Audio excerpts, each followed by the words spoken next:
wala tayong pagkakaisa. Dapat sana tiningnan natin muna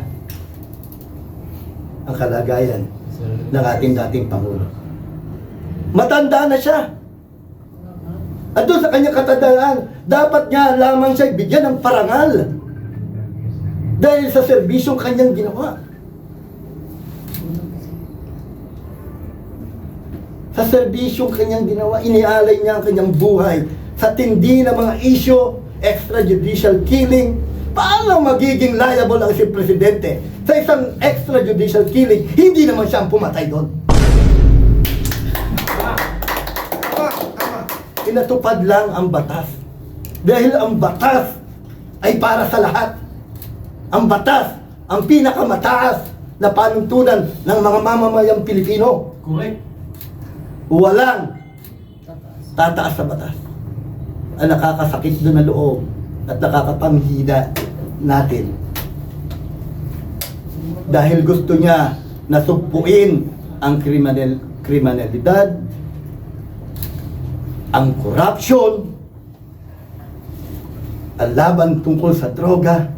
Ngayon, nandun siya sa ibang lugar at nagdudusa na tayo na rin mismo ang nagpataw ng walang hustisya at nagpataw at tayo na rin ang naging judge sa ating dating Pangulo. Isa yung kamalian na ginawa natin ng mga Pilipino. Pasensya na po, pero totoo, alam ko na marami nakikinig ngayong mga Pilipino dahil itong press ko na ito ay hindi lang antipolo. Pasensya na. May konstitusyon tayo. May saligang batas tayo. Bakit tayo magpapaalipin sa mga banyaga? Bakit tayo magpapagina sa mga banyaga? May sarili tayong konstitusyon. Ipaglaban natin ang konstitusyon natin. Mabuhay ka! Mabuhay ka! Mabuhay! Mabuhay sa ko! Alaga! Ayaw mo yan. Baka malaga tayo. Seryoso kayo masyado. Ay, galit po ako eh. Galit ako sa ginawa. Mali.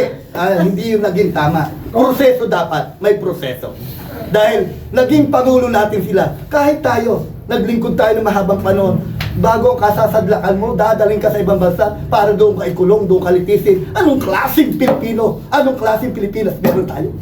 Dapat manalo ka kung kasi kung kaya dadalhin ka namin doon sa kaya mong Congress. sabihin kung yung totoong pangyayari. Pero yung nakaupo ngayon na mga buhaya na sa Kongreso, hindi nila kayang sabihin yun. Tama, correct. Hindi nila kayang sabihin. Kaya Yan ang kailangan nagtataka namin ko ko. sa kanila.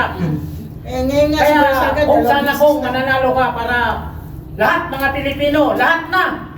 Wala nang maiwan, lahat. Suportaran ka. Yan. Mabuhay si Kong! Mabuhay! Ako, mabuhay si Kong. Ito ang hinahanap ng mga taga-Antipolo. Kong, isang tanong Hindi pa. ilaga ha. Dalaga na. Yaga. Yes, sir. Kuya Warren. Ako pala si Warren Castellanes, Kali TV 25 Vlog. Kung sakasakali pala rin kayo maging congressman, susuportahan niyo ba ang socialized housing program ng gobyerno, libreng pabahay? 100% po, libre na nga. Dapat i-avail ng mga Pilipino, ng mga Antipoleños. Yan. Socialized housing, dapat ito'y panahon na para magpabigay yung mga pagmamayari ng gobyerno, public land. Anong ginagawa natin dyan? Buburuhin natin yan, wala tayong plano. Dapat may concrete plan para sa mga public land. Nakikita natin dumadami ang informal settler, ilagay na, ipamahagi na. Yung mga ginawa naman na mga housing project, dapat magamit na, matirahan na, para sa ganon, maging matiwasay, yung pangarap ng mga Pilipino, lalo na Antipoleños, Dapat ay kanila ng matamasa. i-utilize nila yung mga vacant housing, huwag nila ipatinggan hanggang masira. Hindi nagagamit ng mga Pilipino Apo. o libreng pabahay galing sa gobyerno. Kung ito, painitin ko ulit yung damdamin nyo. Pwede na Kasi, mo na. Ay, may sige. Para hindi magulo. Last na lang po to. Sige. Gusto ko lang malaman yung reaction niyo po pagdating po dito sa ating Vice President na kung saan ay sinasabi ng mga kalaban niya na siya ay Sara Lustay, nilulustay niya yung milyon na pera. Pero naglabas naman po ang COA na nagamit sa tamang paraan yung pera. Ano po ang reaction niyo pagdating po dito sa usapin na ito? May due process po ang batas. At hindi naman po ibig sabihin, puro na lamang tayo akusasyon. Kailangan ang batas ang manatili. Pero dahil nga minsan ang batas ginagawang butas. Bendalo. So minsan, mga kababayan ko, hindi lamang Antipoleños, kung buong Pilipino, Bendalo. manatili tayo na sumusunod sa batas. Alam natin ang batas. Dahil ba sa politika, kailangan lamang na tayo maging sunod-sunuran doon sa mga ibang nais lamang na sila mamahala. Hindi ganon. Hindi ganon. Kailangan may due process. Sir, ito na lang last po. Sa mga viewers po natin na nagsasabi po dito na some parents are working in Antipolo. Nasabi niyo po doon na pinapahalagan niyo yung edukasyon. Sa mga batang ito na hindi taga Antipolo, for example na may mga parents sila na nag-work sa Antipolo and pinapatransfer kumbaga yung anak nila sa Antipolo, are you going to aakapin mo ba ang mga batang ito? Opo. Whether butante o hindi butante yan sa Antipolo, dapat paglingkuran, servisyoin.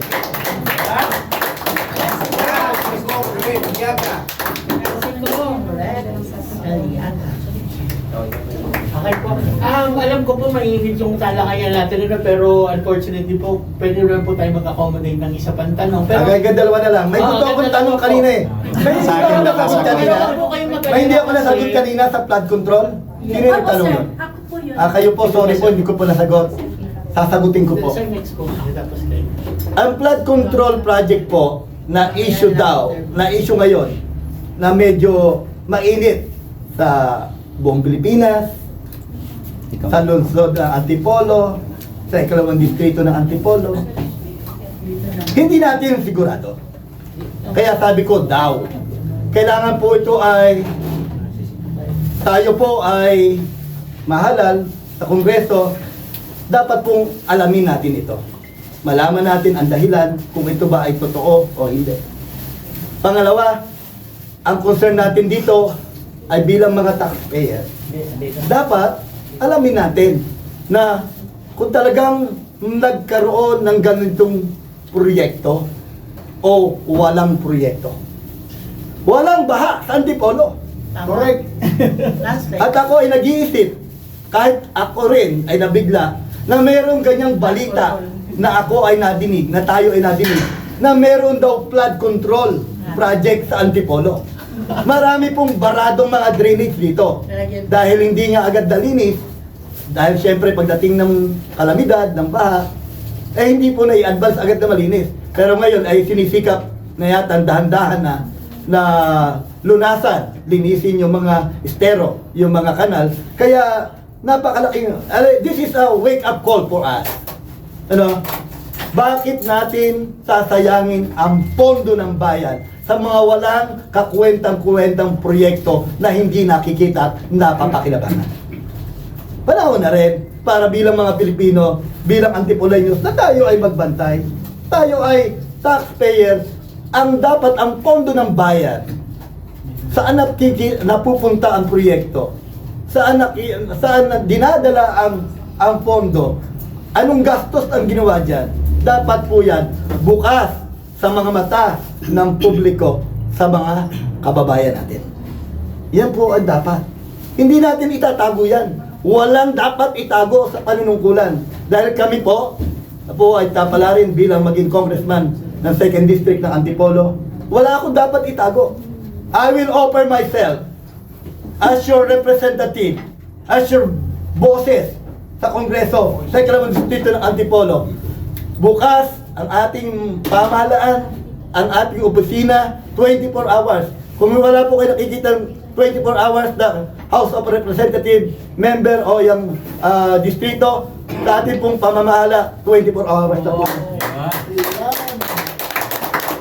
Bakit?